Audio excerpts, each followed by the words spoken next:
Losing your dog is one of the worst feelings in the world, but by implementing the right strategies as soon as possible, you have a great chance of finding your dog. Before we talk about how to find a dog, let's talk about the 4 biggest mistakes people make when trying to get their dog back. 1. Waiting for the dog to come home. It's very rare for dogs to just come home, particularly since dogs often get rescued by Good Samaritans quickly. The sooner you start looking, the more likely you'll be reunited. 2. Not checking your local shelter's website at least once every 3 days. Dogs can show up in shelters weeks or months after going missing.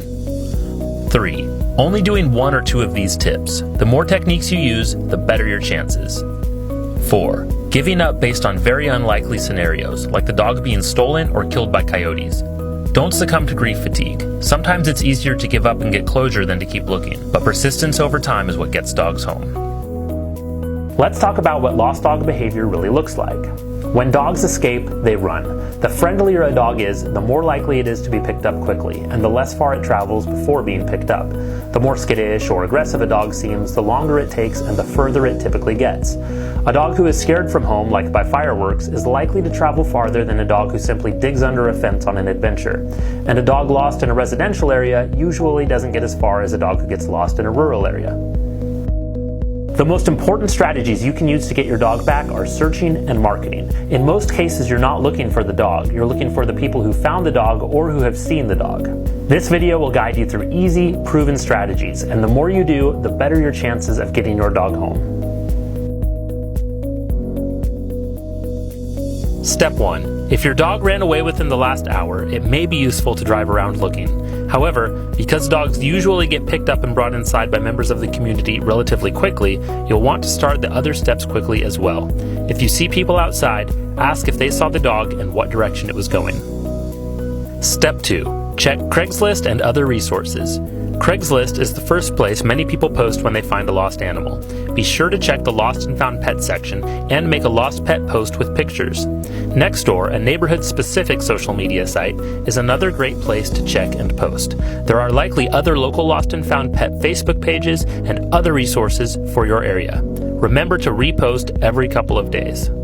Step 3. Check your local shelter at least once every 3 days. If you came to this video through an automated text messaging program, you'll be sent links to view our lost dogs as a reminder. Be sure to check all local shelters. For example, in our area we have a city shelter, a county shelter, and an SPCA.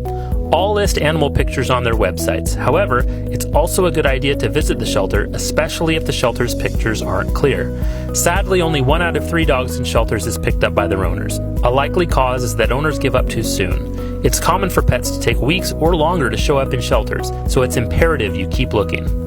Step 4. Make posters, not flyers.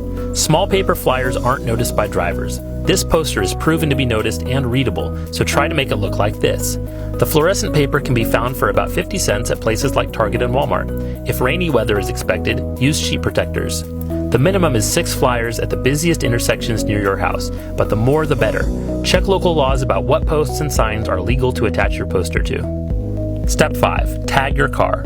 Another highly effective strategy is to use car markers to turn your car into an advertising tool. Include the appearance of the dog, the general location missing, and your phone number, and tape a picture of the dog to the back window. Be sure to use neo markers, as these are the only ones that won't come off in the rain. Step 6. If your dog has a microchip, call your microchip company and be sure your information is updated. If your dog is brought to a veterinary office or shelter, they'll be able to scan it and get in touch with you. Step 7. Use Finding Rover. Another great way to get your dog back is by using Finding Rover. Just visit findingrover.com and upload a picture. The site uses facial recognition to scan local participating shelters for your pet. Step 8. If you see your dog, approach properly. A dog's behavior changes when they're scared, and they may not recognize you initially. The worst thing to do would be to scare them away, especially into a road. Resist the urge to clap, whistle, and call, as this commotion can cause them to run. Don't make direct eye contact. Bring food, crinkle a bag, and pretend to eat the food. Make nummy sounds like you're enjoying the food, and drop the food on the ground near you, looking at the food. Use a soft tone. This way, the dog doesn't see you as a threat, but instead sees you as a potential source of food. Step 9. Don't give up. It takes time, and if you follow these steps diligently, you have a great chance of getting your dog home.